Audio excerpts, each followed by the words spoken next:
So, what is really our perception about digital transformation within our own organization? Yeah, we are all thinking about it.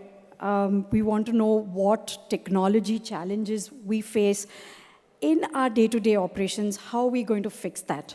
So our next panel is going to just talk about absolutely what we can do, right?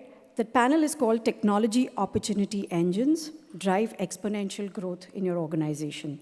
I'd like to invite on stage the moderator for this panel, Mr. Niju Vijayan, who is the Director for Middle East and South Asia, Frost & Sullivan. Niju 19 years of experience in strategy consulting, expertise involving regional and global projects. He's proficient in market entry strategy studies, competitive benchmarking, customer insights, business reinforcement strategies, and assessment of business models. Welcome, Niju. I'd like you to call your panelists on stage. Yeah, thanks. Thank you, Neeta. Very good morning to all of you. Since we are running a little short, so I will straight away go ahead and invite the esteemed panelists. So we already have Mr. Sunil, so we all are now very familiar with him. I will also invite Nick back on the stage. Nick, please.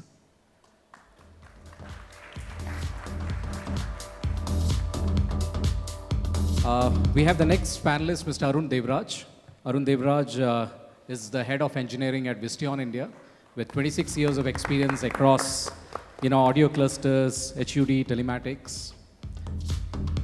Maybe you can take this seat. Yeah, thank you. We have the final panelist for this day. We have Mr. Subhash Shilke, who's the Vice President of SR Group, with 3 decades of experience across enterprise application, installation, integration of satellite system, testing, implementation, and business analysis.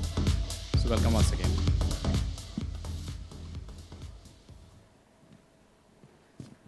So just to set the context, what I was going through is the India story intact? And I must say that the IMF numbers are quite heartening. Yesterday what it came out. So 7.3 for 2018, 7.4 for 2019. And what I would tend to believe is 2021, it might be a lot more, at least 7.7 or 7.8.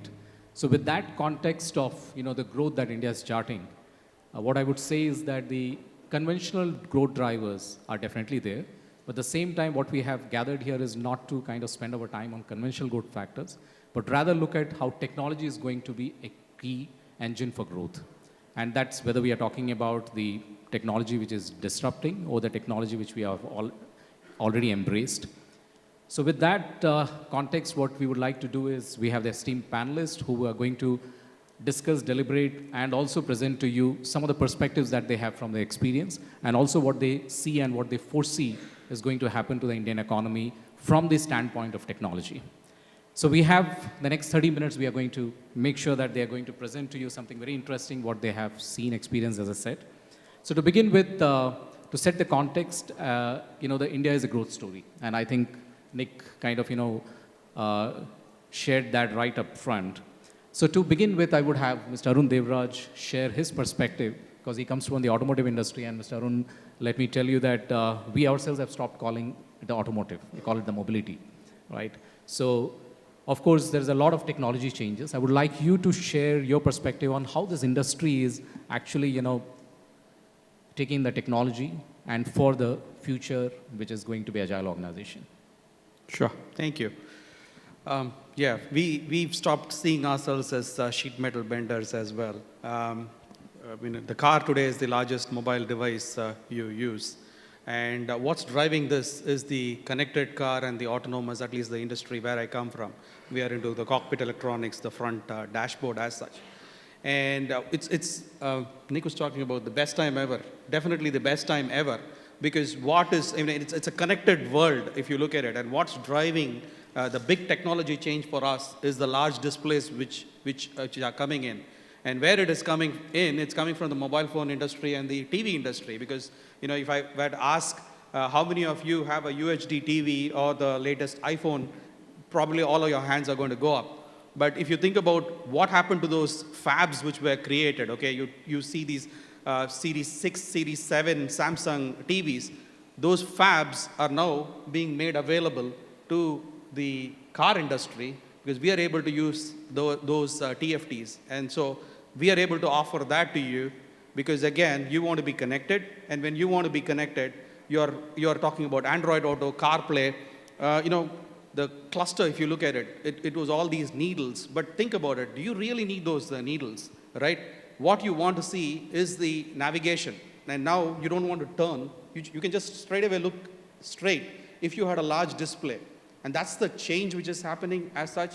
And like I said, it's the best time ever, because with those changes now coming into the car, we are growing 4 times the industry as such. And if you look at the industry, the opportunity which lies is also phenomenal. We talk about India, we're the 5th largest automaker in the world today. But then if you think about it, we're the 5th largest. So how many cars are there running on the roads today? There's about 23 million cars, all put together, okay? And if you look at it, that's less than what China produces in 1 year for personal use, domestic use. So that's the big opportunity. And even as we stand, we're still growing 4 times. So it's mind-boggling numbers. So let me move to Mr. Subhash. Of course, cars are something that we connect very well. But let me take the audience to the behind the screens, which is on the manufacturing power. So, you come from a group which is into power, shipping, ports, steel. So how do you see this, technology bringing about a change across these segments? So Niju, thank you very much for introduction.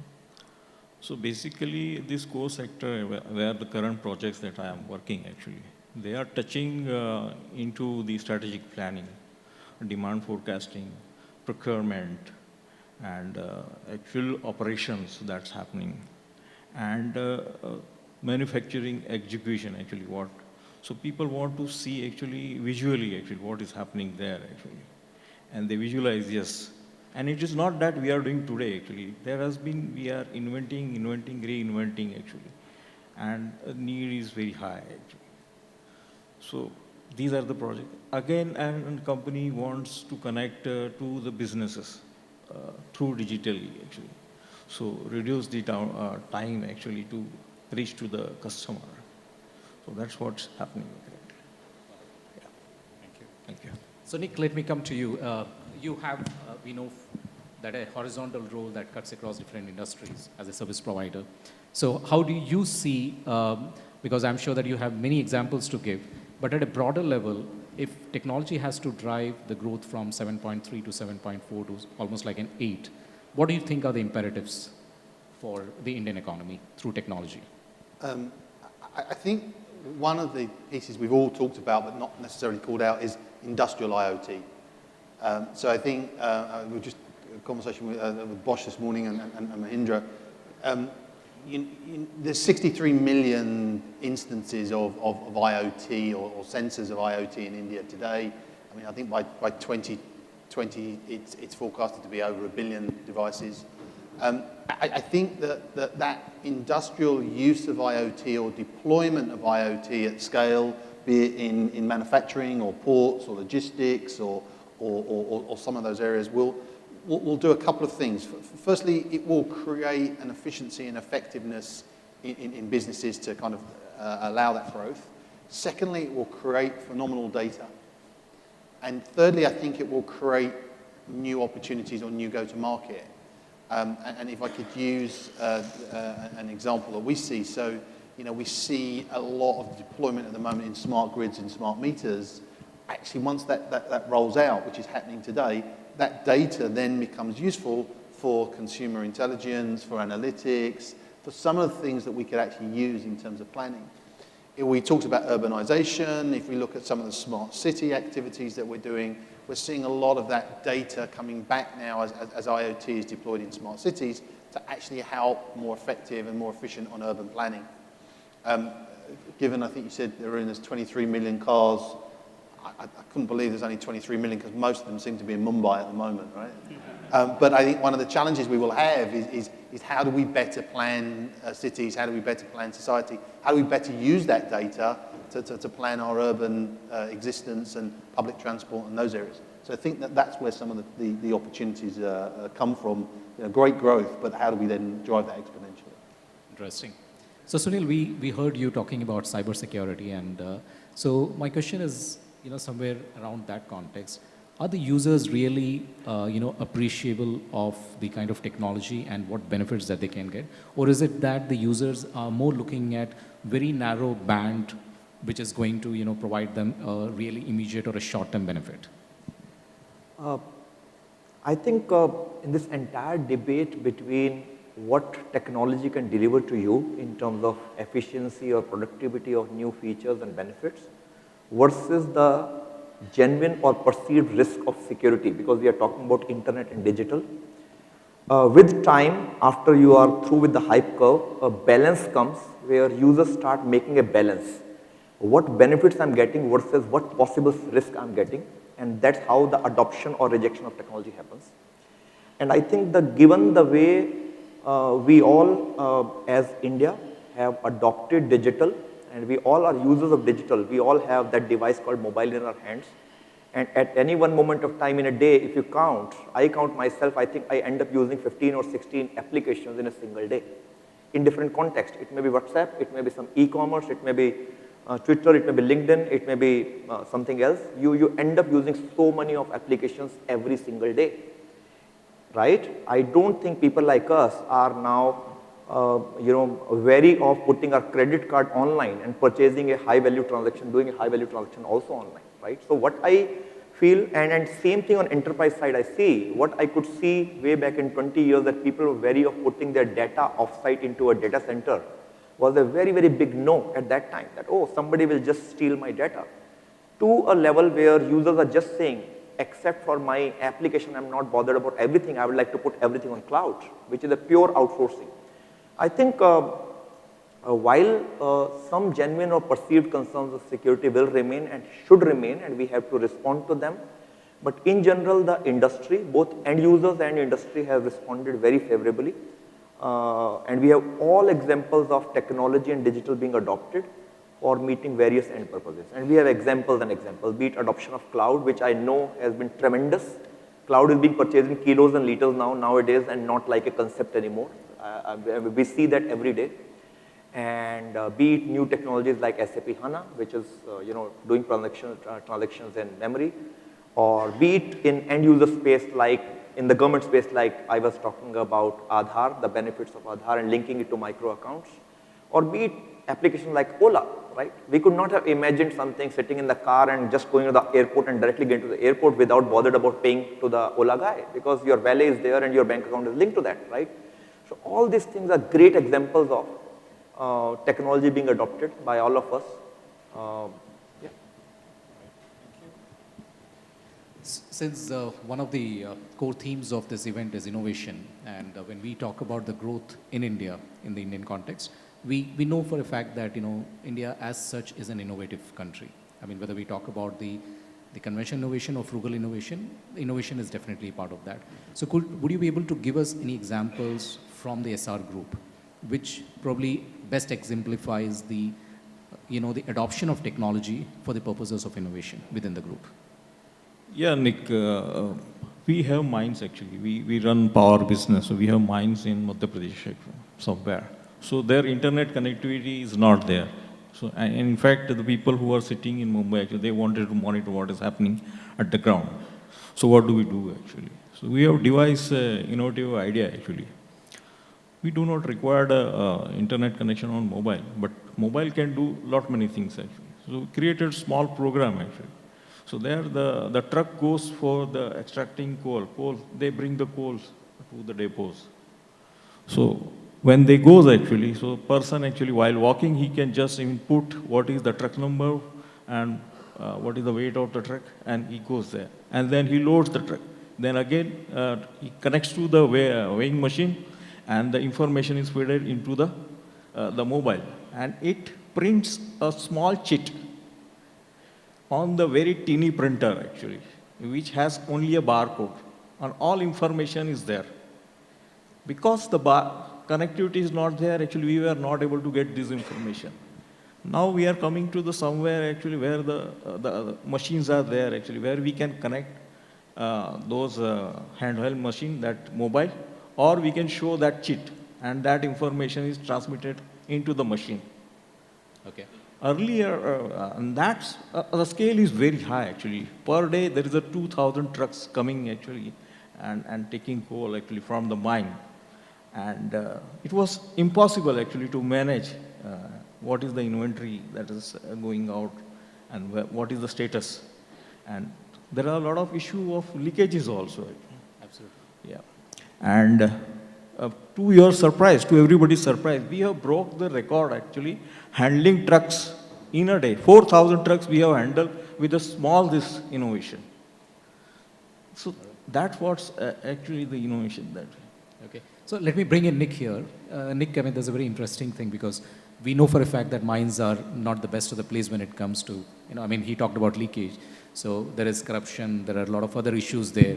So the operators find it difficult. So what do you think would be the next level of technology that can go in to help someone like Subhash in making sure that there is a even higher level of monitoring of the, the resources? I think you'll see a lot more private networks. So one of the challenges perhaps in history has been the availability of spectrum. One of the rationales behind bringing the number 2 and the number 3 provider in India together was a spectrum.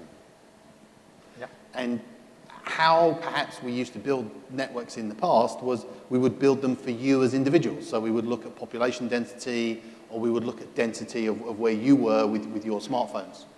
In the future, I think we will look at networks and we will build networks, and we're seeing this in Europe a little bit, probably a little bit further advanced, but there's no reason why we can't catch up. Actually, we will come and build private networks. But that will be a smart network to enable a smart mine. The value comes in the infrastructure that we build. It's not just the network, it's, as you say, how do we allow that distribution? How do we allow that to be a more efficient network? I think ports, I think networks, mines. So I think there'll be a lot more on building smart networks and using that spectrum within that to drive it.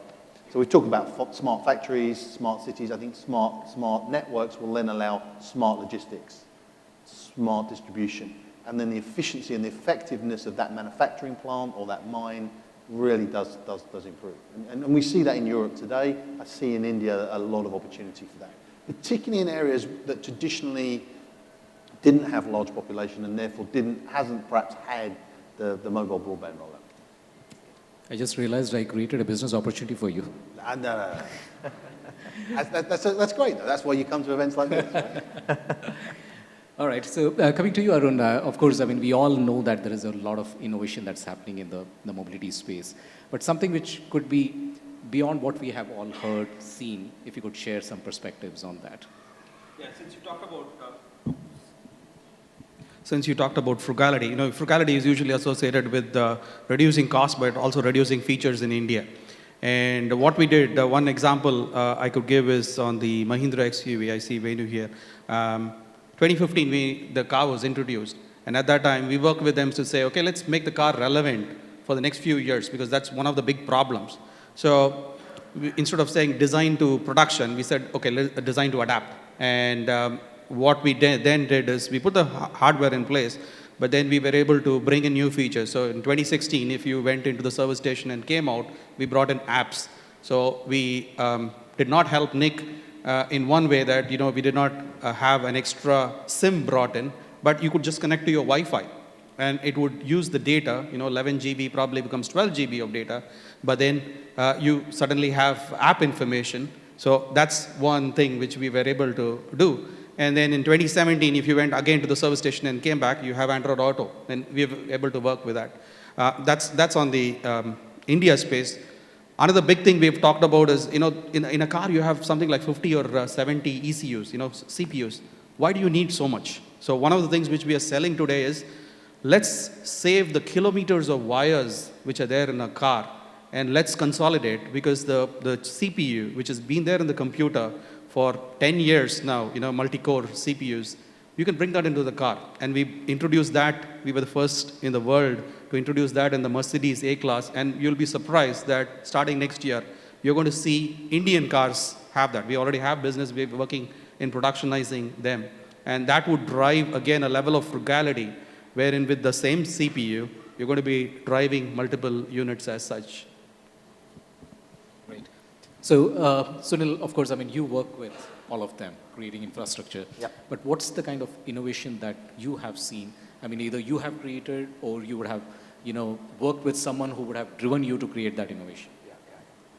I think the key outcome of various innovations which are happening in the enterprise, the consumer space, ultimately it is leading to more and more data being created and more processing happening all the time, right? That is the impact I can see on infrastructure, and that's where I was talking about, that the end user data growth and processing requirement is so enormous at this moment, is we have to, number one, keep on organically growing our capacity, be it on the data center space or be it on the cloud space, or in terms of managing various technology, which brings the skill set element and the people element.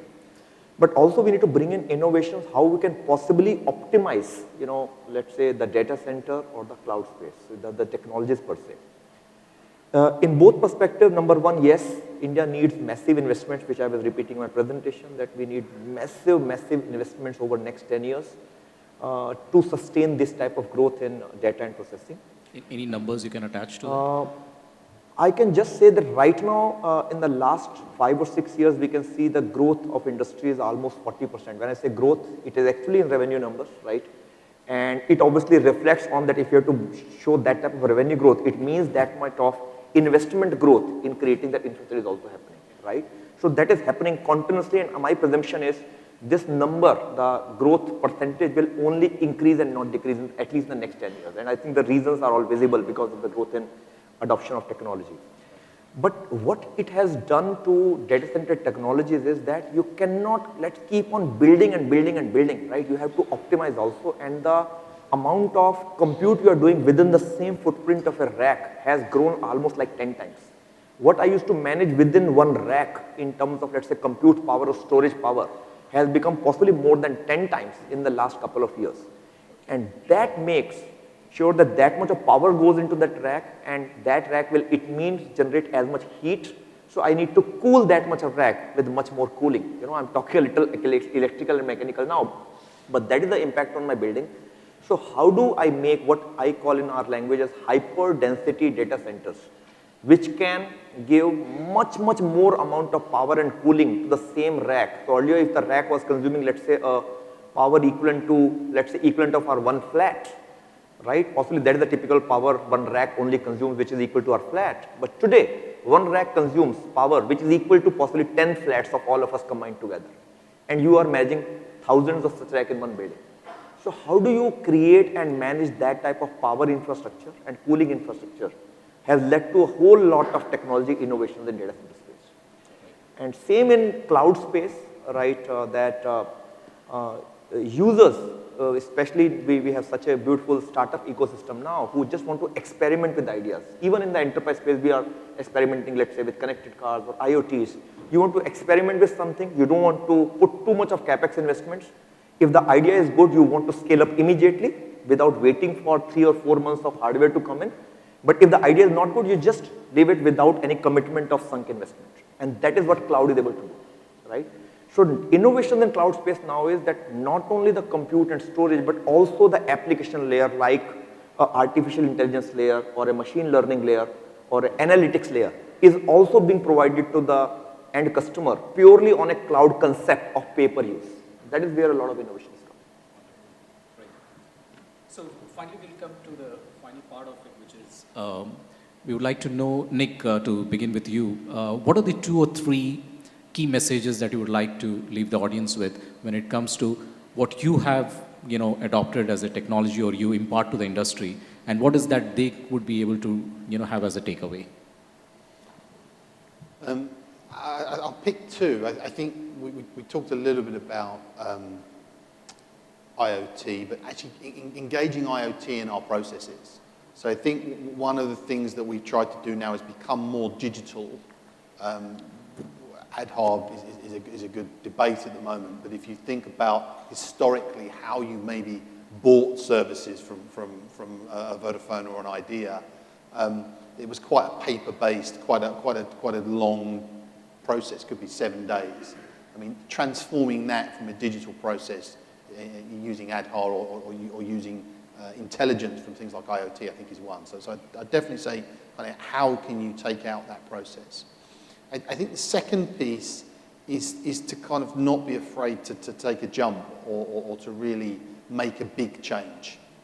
So, you know, one of the ways that we've seen big improvements in our power consumption, we're a big user of power, it's one of the biggest costs, it's a topical subject now, the price of oil for all of us probably, was to actually look at the way we actually designed our workplaces, designed our buildings. You know, in certain areas we created open working. We really did look at how we reconfigured the way we operate to take out 10% of our cost on power.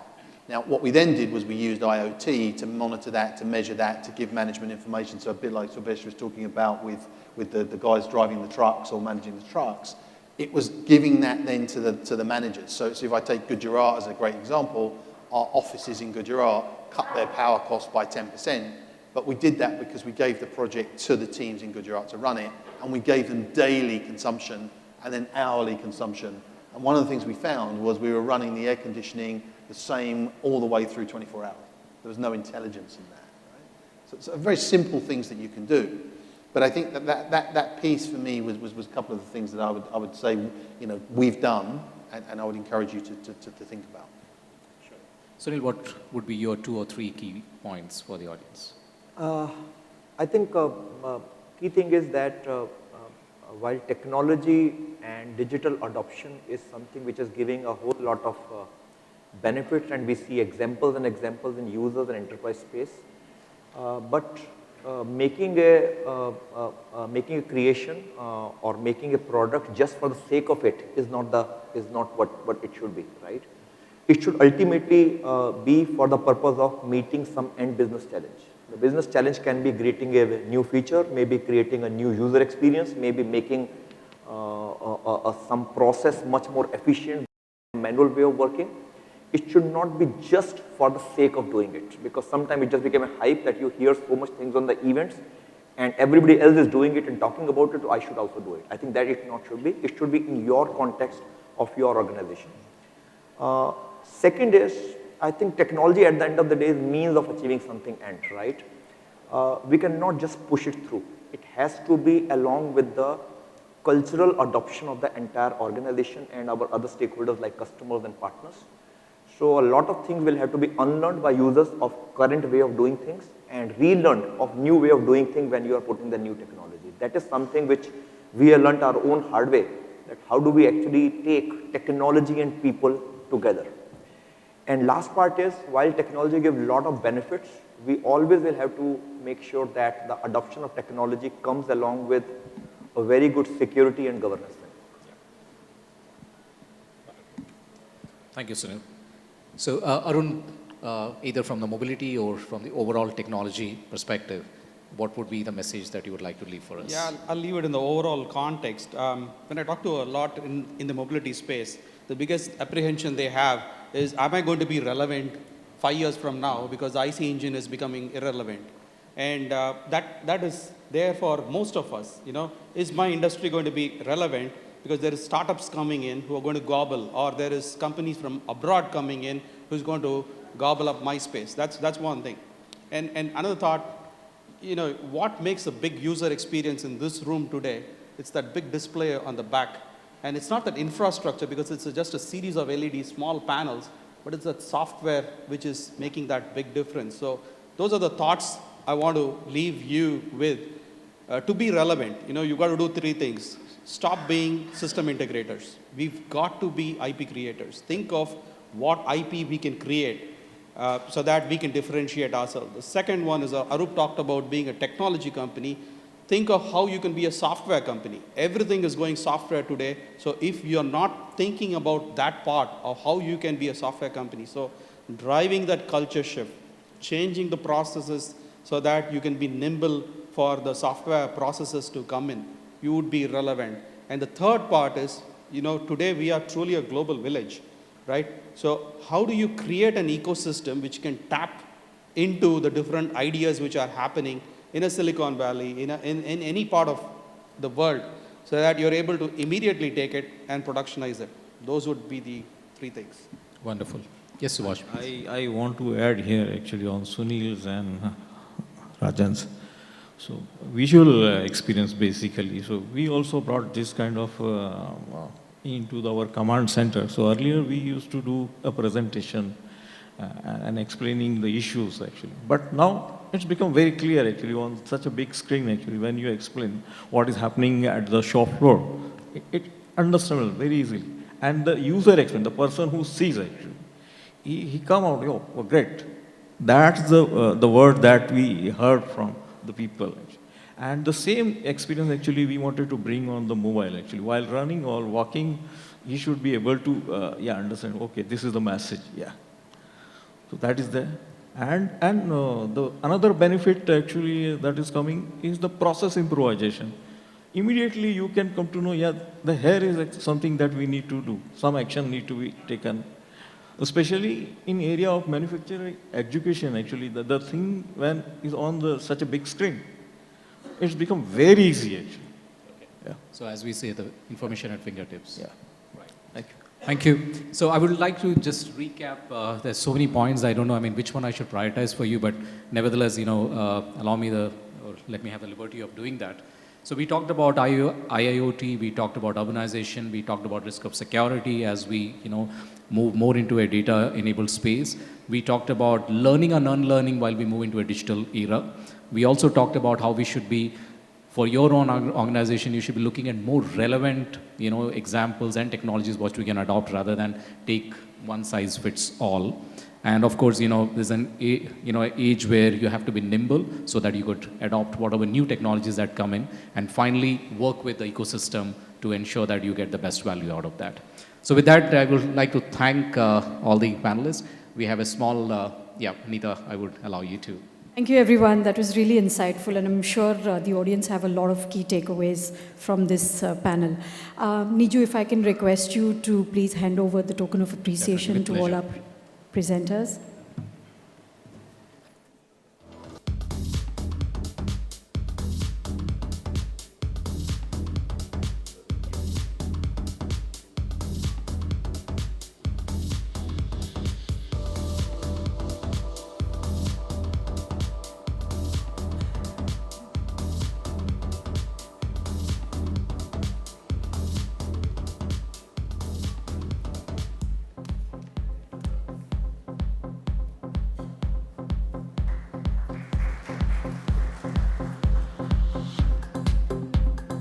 Big round of applause, ladies and gentlemen.